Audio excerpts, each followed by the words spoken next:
Hello and good morning everyone. I welcome you all at Words IS. I hope everyone is doing well. So today is 7 October 2024 and we are going to discuss important news and articles from The Hindu and The Indian Express. So हम यहाँ The Hindu and The Indian Express के जो भी important news हैं जो हमारे exam के perspective से important हो जाती हैं उन्हें हम डिस्कस करने वाले हैं. तो चलिए देखते हैं आज के topics which we are going to cover here. First topic here is a 3-tier war in West Asia with no end game. तो यहाँ पर हम किसकी बात कर रहे हैं कि ये जो अभी वेस्ट एशिया में आप सभी को पता है क्या चल रहा है. एक तरफ आपका इजराइल है, यहाँ पर दूसरी तरफ हमास है और यहाँ पर आपका ईरान भी आ चुका है. तो ये जो 3-tier आपका वॉर चल रहा है ना, तो अब इसका क्या कोई एंड गेम होगा, ये खत्म होगा या नहीं होगा, कैसे खत्म होगा, इसके बारे में यहाँ पर पूरा डिस्कस किया गया है. क्या क्या फ्रंट्स हैं ये हम डिस्कस करेंगे. फिर इसी से रिलेटेड यहाँ पर ये द इंडियन एक्सप्रेस पे भी पूरा एक आर्टिकल आया हुआ है, a year of war in West Asia, की मतलब कि अब हम देख रहे हैं कि आज 7 अक्टूबर है, 7 अक्टूबर आप सभी को पता है. एंड लास्ट ईयर 7 अक्टूबर को ही हमास ने क्या किया था, आपका इजराइल के ऊपर अटैक किया था, जिसकी वजह से ये वॉर स्टार्ट हुआ था. तो आज से 1 साल हो चुके हैं इस वॉर को स्टार्ट हुए, लेकिन अब इसमें हम देखेंगे 1 साल में क्या क्या चीजें सारी हुई उसके बारे में डिस्कस करेंगे. तो ये दोनों आर्टिकल जो है आपके हम इन्हें कंबाइन करके यहाँ डिस्कस करेंगे. सेकेंड आर्टिकल है हमारा पीएम इंटर्नशिप स्कीम. ऑलरेडी हमने इस स्कीम के बारे में यहाँ पर डिस्कस किया था जब बजट हमने डिस्कस किया था, लेकिन अभी कल एक्चुअली यहाँ पर जो गवर्नमेंट है उन्होंने इस स्कीम की, ये जो पीएम इंटर्नशिप स्कीम है, इसके लिए यहाँ पर पोर्टल को स्टार्ट कर दिया है. तो इस स्कीम के बारे में यहाँ पर देखेंगे. नेक्स्ट हमारा इंडिया एंड मालदीव. तो जैसे कि आप सभी को पता है कि मालदीव के जो प्रेसिडेंट है वो इंडिया के विजिट में आए हुए हैं. तो यहाँ पर देखिए, अब तक यहाँ पर ये था कि मालदीव में जब से अभी ये रिसेंट इलेक्शन हुए हैं, यहाँ पर जो गवर्नमेंट आई हुई है वो कैसी है, एंटी इंडिया गवर्नमेंट है. उनके जो सेंटिमेंट्स है कैसे हैं, एंटी इंडिया सेंटिमेंट्स है. लेकिन इस विजिट से क्या सामने निकल कर आती है, इंडिया के लिए मालदीव्स क्यों इतना इंपॉर्टेंट है और मालदीव्स के लिए इंडिया इतना इंपॉर्टेंट क्यों हो जाता है, इसको हम डिस्कस करेंगे. ठीक है. So these are the topics which we are going to cover here. चलिए आगे बढ़ते हैं, बट आगे बढ़ने से पहले इस पूरे एनालिसिस की पीडीएफ आपको कहाँ मिलेगी, Edwards IAS. This is a Telegram channel. You can join this Telegram channel where link which is provided in a description box, और you can directly join from the directly join in a search bar. आप यहाँ पर search करेंगे Edwards IAS, आपको ये channel यहाँ पर मिल जाएगा. ओके चलिए आगे बढ़ते हैं. पहला आर्टिकल है हमारा a 3-tier war in West Asia with no end game. Okay ये आर्टिकल आप देखेंगे यहाँ पर. एंड नेक्स्ट आर्टिकल आप ये देखिए, इस पूरे पेज में आप देखेंगे की मोमेंट्स यहाँ पर बताए गए हैं कि इजराइल के क्या क्या गाजा में कैंपेन रहे उसके बारे में. लाइक 8 अक्टूबर 2023 से ये पूरा चीजें यहाँ पर स्टार्ट होती है. फिर 9 अक्टूबर को हमने यहाँ पर देखा इजराइल अनाउंस करता है कि गाजा को पूरी तरीके से कंप्लीटली यहाँ पर सीज कर दिया जाएगा. No electricity, no food, no fuel, यहाँ पर कुछ भी एंटर नहीं होगा. ओके फिर हम देखते हैं 27. तो ये जो की मोमेंट्स है उसके बारे में डिस्कस किया गया है. तो ये देखिए इतने ज्यादा हमारे लिए वैसे तो इम्पोर्टेंट है नहीं, बस आप इसको एक बार गो थ्रू कर सकते हैं कि क्या क्या चीजें आज तक में यहाँ पर रही हैं. एक बार हम इसको पहले डिस्कस ही कर लेते हैं, हमारे लिए इम्पोर्टेंट हो जाता है. देखिए हमने यहाँ पर देखा 9 अक्टूबर 2023 में इजराइल अनाउंस किया कंप्लीट सीज ऑफ गाजा. फिर 27 अक्टूबर को हमने देखा Israel launches ground invasion of Gaza. 27 अक्टूबर को इजराइल ने यहाँ पर ग्राउंड इन्वेजन गाजा में लॉन्च कर दिया. 15 नवंबर की बात करते हैं, इजरायली फोर्सेस रेड यहाँ पर जो अल शिफा हॉस्पिटल था, है ना, पेशेंट्स वगैरह थे, इसमें प्री मैच्योर बेबीज ने, बहुत सारे बेबीज की जान भी गई थी. आप लोगों ने यहाँ पर देखा था इलेक्ट्रिसिटी लॉस वगैरह भी हुआ था. तो इजरायली फोर्सेस ने वहां पर रेड करी थी. फिर 19 नवंबर को आप देखेंगे हुथीज मिलिटेंट्स इन येमेन, यहाँ पर फिर हमने देखा था हुथीज भी आ गए थे इसमें येमेन के साइड में. अगर आप मैप देखेंगे आपको थोड़ा ज्यादा क्लियर होगा. So here you will find ये येमेन है. ठीक है, यहाँ पर हुथीज थे. तो यहाँ पर हमने देखा था ना कि जो आपके शिप वगैरह थे उसमें अटैक होने लगा था, है ना, शिपार्ट्स वगैरह में, जिसकी वजह से हमें रूट चेंज करना पड़ा था. तो उसके बाद हमने यहाँ पर देखा हुतीज मिलिटेंट्स और यमन ने यहाँ पर शिप्स को हाईजैक करना यहाँ पर स्टार्ट किया था. फिर हम देखेंगे नवंबर 2024 में Israel and Hamas pause fight for a week. यहाँ पर कुछ टाइम के लिए जो फाइट होती है उसको पॉज किया जाता है, रोका जाता है. सम ऑफ दी हॉस्टेजेस जो होते हैं उसका भी स्वैप यहाँ पर होता है. हमास ने यहाँ पर 100 हॉस्टेजेस को और 220 जो पैलेस्टीनियंस है उनके साथ यहाँ पर आपका एक्सचेंज होता है, रिलीज किए जाते हैं. फिर हम 4 दिसंबर की बात करते हैं. Israel expand it's offensive into southern Gaza. अब इसराइल धीरे धीरे अब उसका जो ऑफेंसिव ये मैकेनिज्म था उसको और ज्यादा डिफेंस करने लगा सदर्न गाजा की तरफ। फिर 26 जैन को हम ये देखते हैं इंटरनेशनल कोर्ट ऑफ जस्टिस में यहाँ पर इसराइल के अगेंस्ट में क्या होता है, इसराइल को ऑर्डर दिया जाता है कि ये जो जेनोसाइड हो रहा है उसको पूरी तरीके से रोका जाए, क्योंकि इसराइल एक तरीके से क्या कर रहा है, जेनोसाइड यहाँ पर कर रहा है। ओके फिर 1 अप्रैल को ईरान की जो एम्बेसी है compound in Damascus is hit by suspected Israeli air strike. अब 1 अप्रैल को क्या होता है, ईरान की जो एम्बेसी होती है डेमस्कस में, है ना, उसमें यहाँ पर कुछ अटैक होते हैं और इसको ये सस्पेक्ट किया जाता है कि इसराइल ने यहाँ पर एयर स्ट्राइक किए हैं, जिसके कारण बहुत सारे जो मिलिट्री ऑफिसर्स होते हैं ईरान के, उनकी यहाँ पर जान जाती है। फिर 13 ऑफ इस तरीके से देखिए, पहले ये किसके बीच में था, इसराइल और हमास के बीच में था चीजें, फिर धीरे धीरे यहाँ पर अब कौन एंटर हो रहा है, ईरान यहाँ पर एंटर हो रहा है। देखेंगे अब इसी को हम क्या कह रहे हैं यहाँ पर, ये वाला जो आर्टिकल, ये द हिंदू का जो आर्टिकल है 3 tier war in West Asia, 3 tier, इसी चीज को यहाँ पर 3 टायर कहा जा रहा है। ठीक है, फिर हम देखेंगे इसराइल टैंक रोल्स इनटू रफा। फिर यहाँ पे रफा तक में आते हैं हम, इसराइल सीज करता है यहाँ पे गाजा की जो क्रॉसिंग पॉइंट होती है इजिप्ट की तरफ, पूरा उसको ब्लॉक कर दिया जाता है। मतलब ये वाला पॉइंट आप इसमें मैप में देखेंगे आपको थोड़ा क्लियर होगा, ये इसराइल है, ठीक है, यहाँ से आपका रफा बॉर्डर है, ये इजिप्ट के पास है, तो इसको पूरा सीज कर लिया जाता है इसराइल के द्वारा। फिर हम देखेंगे 7 मई को इसराइल टैंक, यहाँ पर हमने इसको कर लिया, जुलाई 13 की बात करते हैं, and Israeli strike in southern Gaza kill a chief of Hamas. अब यहाँ पर इसराइल की एक स्ट्राइक होती है जिसकी वजह से जो मोहम्मद होते हैं, मतलब हमास के जो चीफ होते हैं, उनकी यहाँ पर जान चली जाती है। And हुतीज targets in western Yemen after fatal drawn, यहाँ पर सारी चीजें होती हैं। फिर 31 जुलाई को क्या देखते हैं, हमास के जो पॉलिटिकल चीफ होते हैं Ismail Haniyeh is killed and Israeli attack in Tehran. Tehran में यहाँ पर बातचीत के लिए जाते हैं, लेकिन हमास के जो पॉलिटिकल चीफ होते हैं इस्माइली जी, उनकी यहाँ पर जान जाती है। फिर 25 अगस्त, अब देखिए हम 2024 में पहुंच चुके हैं, इसराइल लॉन्च करता प्रिमिटिव स्ट्राइक अगेंस्ट हजबुल्ला। जो हजबुल्ला अभी हमने देखा था, जिसमें यहाँ पर थाउजेंड्स ऑफ रॉकेट्स को मतलब कि लॉन्च किया जाता है हजबुल्ला को डिस्ट्रॉय करने के लिए। फिर 17 और 18 सितंबर, ये अभी की बात है, थाउजेंड्स ऑफ हजबुल्ला जो पेजर्स होते हैं walkie talkie exploded across Lebanon killing 39 people. यहाँ पर 39 लोगों की क्या होती है, आपकी जान जाती है। फिर यहाँ पर 27 सितंबर की बात करते हैं, Israel launches strike in south Beirut killing हजबुल्ला chief Hassan Nasrallah. तो यहाँ पर 27 सितंबर को हमने देखा था, इसराइल यहाँ पर स्ट्राइक लॉन्च करता है बैरूत में, जिसके कारण यहाँ पे जो हजबुल्ला के चीफ होते हैं हसन नसरल्लाह, उनकी यहाँ पर जान जाती है। फिर इसके रिस्पॉन्ड में अब कौन आ जाता है, ईरान अभी तक तो डायरेक्टली वॉर में एंगेज नहीं था, लेकिन फिर ईरान ने भी यहाँ पर क्या किया, 1 अक्टूबर को ईरान ने इसका रिस्पॉन्ड किया और नियरली यहाँ पे 180 मिसाइल्स इसराइल के ऊपर उसने फायर की, किसने, ईरान ने। फिर 3 अक्टूबर की बात करते हैं, Israel carries out an air strike in Beirut targeting Hashem Safieddine and the presumed successor to Nasrallah. अब यहाँ पे इसराइल ने फिर से एयर स्ट्राइक किया और जो नसरल्लाह के सक्सेसर थे उनको टारगेट किया गया है। So it is not yet clear, अभी यहाँ पे क्लियर नहीं है कि जो उनके सक्सेसर है उनकी जान जा चुकी है या नहीं गई है। तो ये देखिए, ये इस तरीके से हमने क्या देखा कि हमास ने अटैक किया किसके ऊपर, 7 अक्टूबर 2023 में इसराइल के ऊपर यहाँ पर अटैक किया। अब इसका रीजन क्या माना जाता है, ये अटैक का एक रीजन ये भी माना जाता है कि हमास, यहाँ पर पैलेस्टीन्स भी हम इसको ऐड कर लेते हैं, ठीक है, इनका ये आ गया था कि अरब वर्ल्ड को यहाँ पर हमारा जो इशू है उससे कोई लेना देना ही नहीं रहा है, तो हमें अब कुछ करना होगा, क्योंकि इसराइल जो अपना पूरी तरीके से एक्सपेंशन करता ही जा रहा है। अगर इसराइल इस तरीके से एक्सपेंशन करता ही जाएगा तो हमारी टेरिटरी जो है हमारे हाथ से पूरी तरीके से चली जाएगी, ये एक रीजन था। फिर इस तरीके से यहाँ पर ये वॉर स्टार्ट होता है और धीरे धीरे हम यहाँ पर क्या देख रहे हैं, पहला फ्रंट तो ये आ गया, ठीक है। दूसरा फ्रंट हम यहाँ पर ये देख रहे थे, आपका जो G20 में सेकेंड फ्रंट की बात करते ये हुआ। दूसरी बात यहाँ पर करते हैं कि जो अरब वर्ल्ड है इसमें यहाँ पर आपको पता है कि 2 फ्रंट, मतलब ये वेस्ट एशिया की अगर हम बात करते हैं, एक यहाँ पर शिया कम्युनिटी आ जाती है, दूसरी यहाँ पर सुन्नी कम्युनिटी आ जाती है। तो ये कहा जाता है कि अब इसमें कौन, मतलब कि इस रीजन को कौन यहाँ पर लीड करेगा, शिया कम्युनिटी या फिर सुन्नी कम्युनिटी, है ना। और ये भी हमने देखा है कि सऊदी अरेबिया, इराक, सीरिया, ये सारे एक साइड मिलकर यूएस के साथ क्या करते हैं, ईरान को साइडलाइन करते हैं, है ना।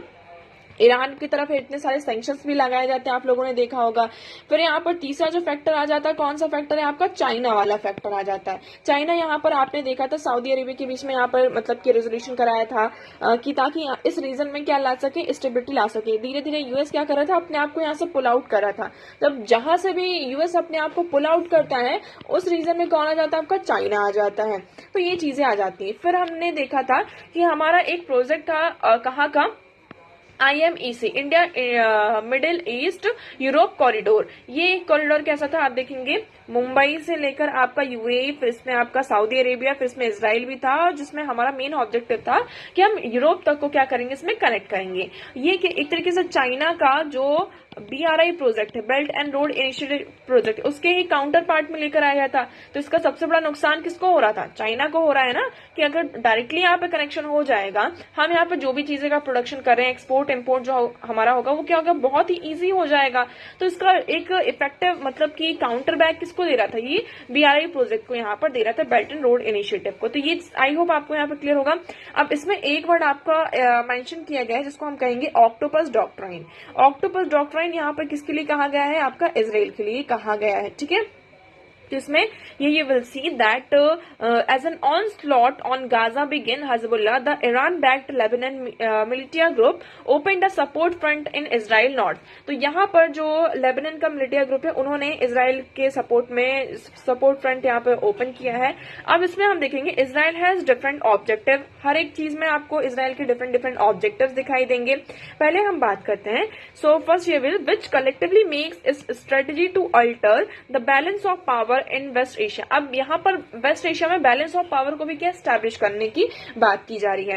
तो अभी इस टाइम पे जो सिचुएशन चल रही है, एक बहुत ही इसका सभी लोग फायदा उठा सकते हैं। यूएस भी इस तरीके आप देख रहे होंगे कि यूएस फुल सपोर्ट कर रहा है आपका इजराइल का। क्यों? क्योंकि उसको पता है कि ये जो अभी सिचुएशन है, इसमें वो अच्छी तरीके से यहाँ पर क्या कर सकते हैं, बैलेंस ऑफ पावर को खुद को यहाँ पर स्टैब्लिश कर सकते हैं। At bottom tier Israel went to Gaza with 2 declared objective. यहाँ पर इजराइल ने गाजा के ऊपर क्या किया था, आपका अटैक किया था। उसके 2 क्लियर ऑब्जेक्टिव थे। पहला क्या ऑब्जेक्टिव था इजराइल का, टू डिस्ट्रॉय हमास, कि हमास को पूरी तरीके से डिस्ट्रॉय करना और हॉस्टेजेस को सिक्योर रिलीज करना। जितने भी यहाँ पे इजरायली हॉस्टेजेस हैं हमास के पास, उनको सिक्योरली लेकर आना, ठीक है। ये पहला ऑब्जेक्टिव है।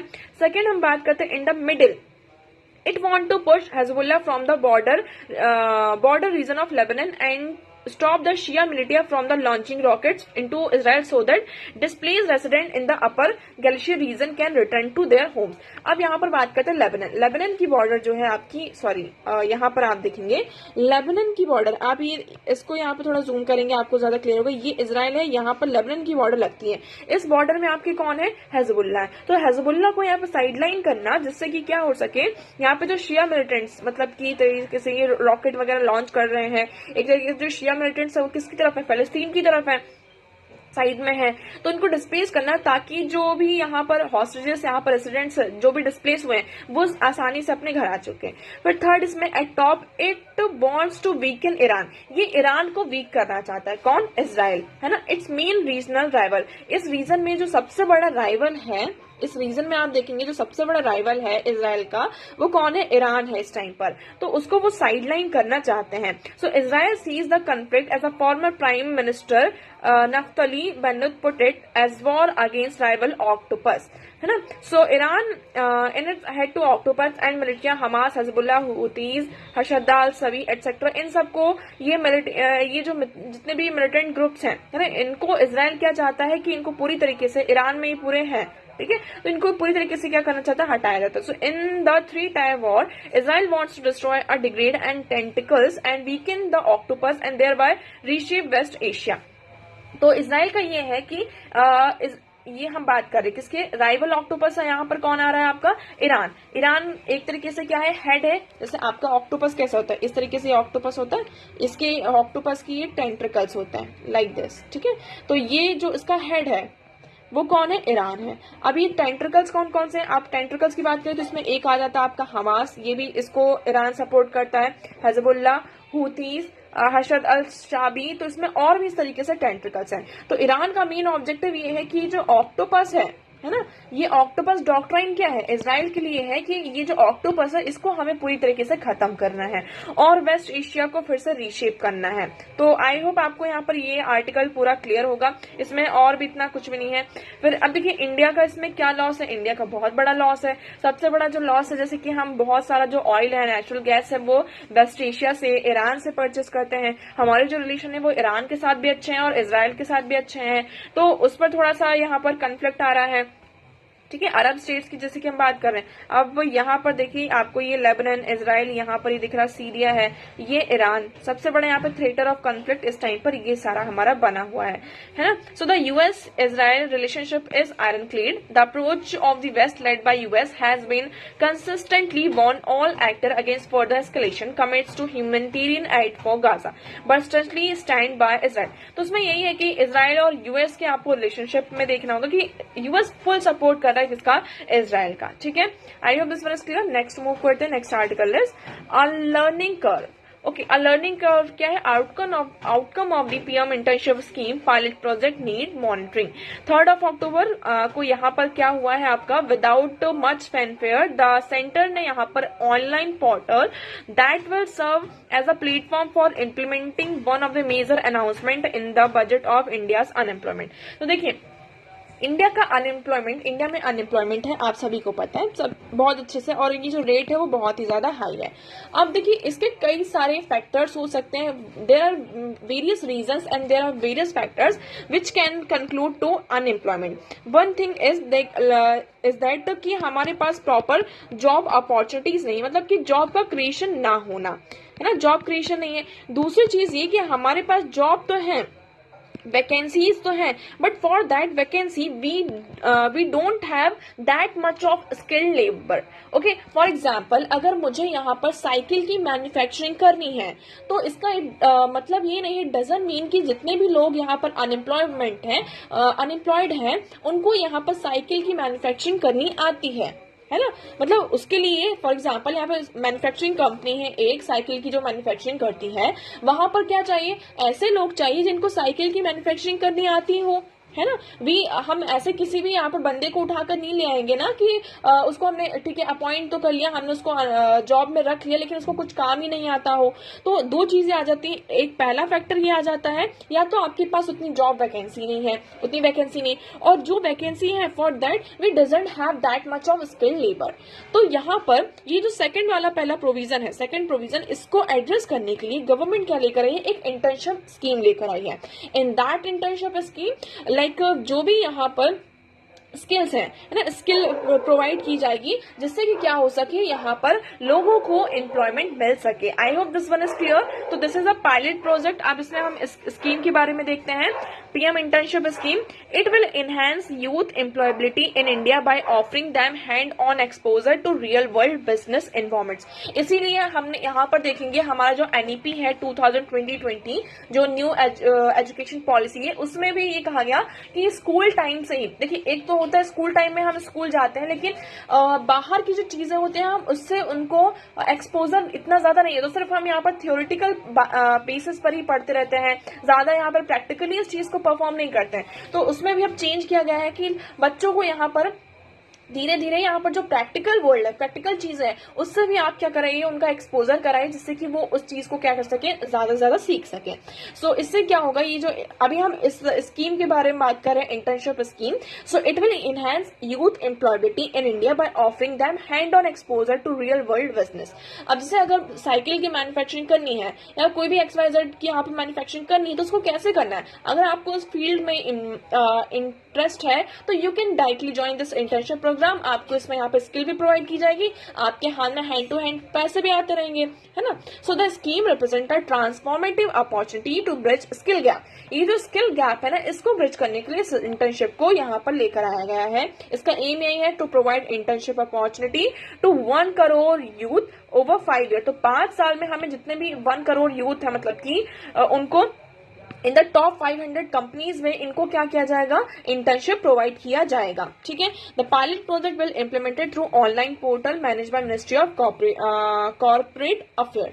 मंथली यहाँ पर आपको 4500 तक का यहाँ पर इंटर्नशिप अगर आप कर भी रहे हैं तो आपको इतना यहाँ पर हैंड में आपको पैसे भी मिलेंगे, ठीक है, डायरेक्टली आपके बैंक अकाउंट में ट्रांसफर होंगे with additional 500 offset provided by companies corporate social responsibility fund. तो देखिए 4500 रुपीज आपको यहाँ पर गवर्नमेंट की, सेंट्रल गवर्नमेंट की तरफ से मिलेगा, और 500 रुपीज जिस भी कंपनी में आप काम कर रहे होंगे वहां पर जो कॉर्पोरेट सोशल रिस्पॉन्सिबिलिटी फंड है उसके तहत आपको दिया जाएगा।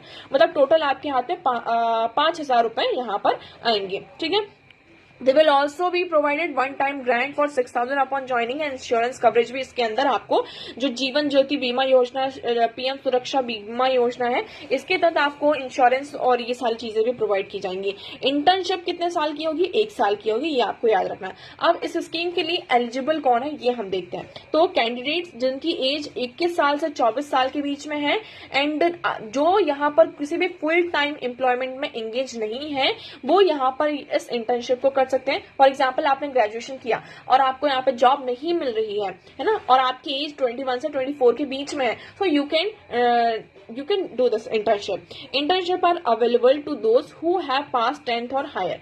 ये यहाँ पर 10th पास है अगर आप, और आप 12th पास नहीं है, फिर भी आप इस इंटर्नशिप को कर सकते हैं। फिर अब देखिए, individual from families with government jobs are excluded. हाँ, लेकिन अगर आपकी फैमिली में फॉर एग्जांपल आपके पापा यहाँ पर, आपके फादर या फिर आपकी मदर, आपके जो भी पेरेंट्स हैं वो किसी गवर्नमेंट जॉब में यहाँ पर हैं, तो आप उसको नहीं कर सकते हैं। और ये जिन्होंने यहाँ पे पोस्ट ग्रेजुएशन यहाँ पर कर लिया है उनके लिए भी यहाँ पर ये स्कीम नहीं है। ठीक है, a candidate who graduate from primary institution like IIT, IIM, IAS, CA and those who have CA और CMA qualification would not be eligible for this internship. Okay, so anyone from a household that include a person who earn an income 8 lakh और मोर इन 2023 will be not be eligible. और आपकी अगर यहाँ पर 1 साल की जो इनकम 8 लाख से क्या है, ज्यादा है, 8 लाख और 8 लाख से ज्यादा है, वो पर्सन भी यहाँ पर इस इंटर्नशिप में इंक्लूड नहीं है। ठीक है, तो ये यहाँ पर स्कीम, इसके लिए बेनिफिट्स क्या होंगे? प्रैक्टिकल एक्सपीरियंस आपको मिलेगा, यहाँ पर आप प्रैक्टिकली रियल वर्ल्ड बिजनेस में जाकर वहां से एक्सपीरियंस लेंगे। इंटर्नशिप में क्या होता है कि आप जाते हैं, काम करते हैं, है ना।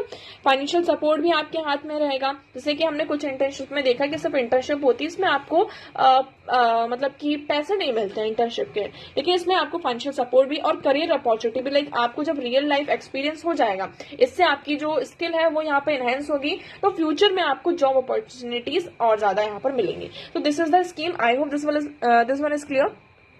नाउ नेक्स्ट मूव करते हैं। Next article is Moses to meet Modi request India support over looming economic crisis। Okay, अब इस आर्टिकल में जैसे कि आप सभी को पता है कि जो मालदीव के यहाँ पर प्रेसिडेंट हैं वो इंडिया के विजिट में आए हुए हैं। मालदीव हमारे लिए इंपॉर्टेंट क्यों हो जाता है? मालदीव की बात करते हैं। देखिए, ये आपका आता है इंडियन ओशन रीजन में। ठीक है, इंडियन ओशन रीजन में आ जाता है। इसकी जो लोकेशन है दैट इज वेरी स्ट्रेटेजिक। अभी हम इसको डिस्कस करेंगे, उससे पहले हम इस बात करते हैं इसमें। देखिए, अभी तक ये सारी चीजें थी, लेकिन मालदीव्स के लिए इंडिया बहुत ज्यादा इंपॉर्टेंट है। लाइक जैसे कि आप सभी को पता है, यहाँ पर मालदीव में बहुत ज्यादा जो उनका डेट टू GDP रेशियो है, आप देखेंगे वो कितना है, 110 बिलियन डॉलर की समथिंग है। तो मतलब उनकी जितनी GDP नहीं उतना उनके पास कितना है, डेट है, मतलब कि उधारी वगैरह ये सारी उनका लोन वगैरह चल रहा है। तो उसमें कौन सपोर्ट कर सकता है? इंडिया यहाँ पर फुल टाइम सपोर्ट कर सकता है। जैसे कि श्रीलंका के यहाँ पे जो सिचुएशन रही है ना, मालदीव यहाँ पर डायरेक्टली चाइना के ऊपर तो इंगेज हो नहीं सकता है, तो India is fully cognizant on physical situation and यहाँ पर as one of our biggest development partner भी रहा है, ये मालदीव का कहना है। will always be ready to ease our burden, find better alternatives and solution to the challenge we face। यहाँ पर इनका ये इंटरव्यू में जो BBC के साथ यहाँ पर इंटरव्यू हुआ था इनके प्रेसिडेंट जी का, उनके इसमें ये कहा गया है। तो इसमें अभी ये सारी चीजें अभी आती हैं।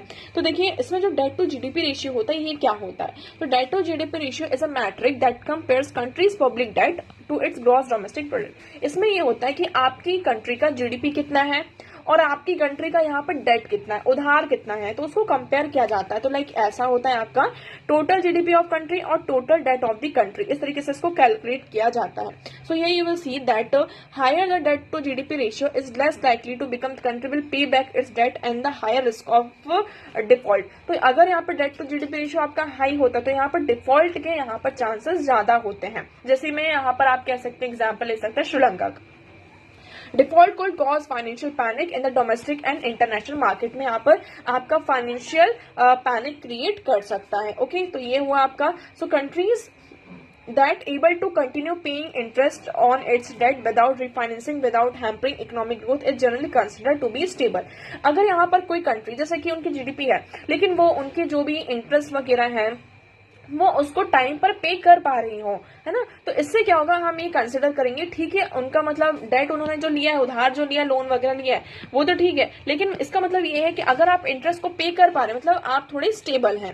A country with high debt to, यहाँ पर अगर उनका high debt to GDP ratio रहता है, typically has trouble of paying external debt, तो उनको यहाँ पर ट्रबल होता है कि वो इतना यहाँ पर रेवेन्यू जनरेट नहीं कर पा रहे हैं जितना उनको यहाँ पर लोन वगैरह और जो भी इंटरेस्ट वगैरह यहाँ पर पे करने हैं, ठीक है। So these are any balances owned by outside lender, creditors are apt to seek higher interest rate when lending to such scenario।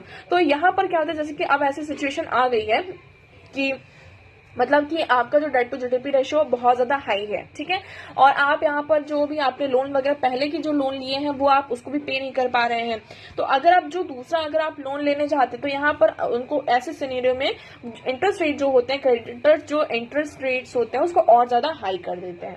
तो आई होप आपको यहाँ पे क्लियर है। अब हम बात करते हैं कि हमारे लिए जो मालदीव्स है वो इंडिया के लिए इतने इंपॉर्टेंट क्यों है। पहले हम ये बात करते हैं स्ट्रेटेजिक लोकेशन। मालदीव की जो लोकेशन है इंडिया के वेस्ट कोस्ट में आता है, जो कि इंडियन ओशन कमर्शियल सी लेन्स के लिए बहुत ही ज्यादा इंपॉर्टेंट हो जाता है।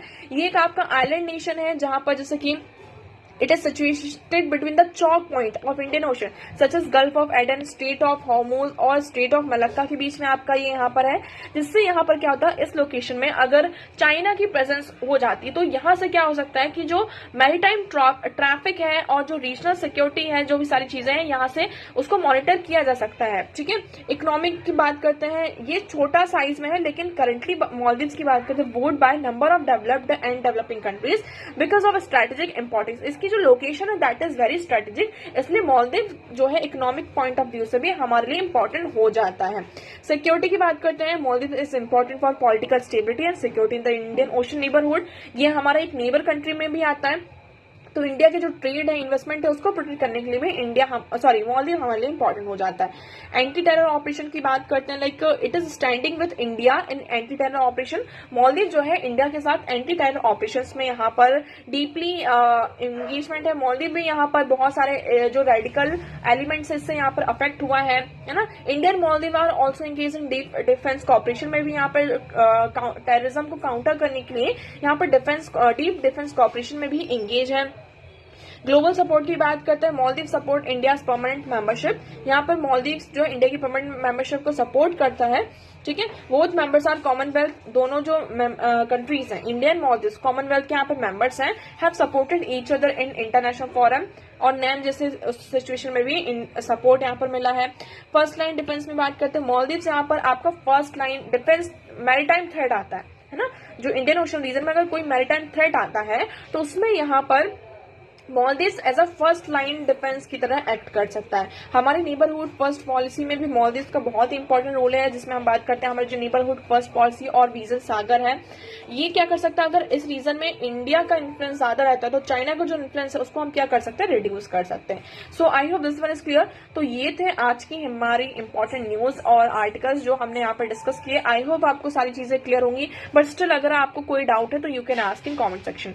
आज का वीडियो कैसा लगा एक बार कॉमेंट सेक्शन में जरूर बताइएगा। अगर वीडियो पसंद आया हो तो उसे लाइक करना, चैनल को सब्सक्राइब एंड शेयर करना ना भूलें। So that's for all today. Thank you so much for discussion.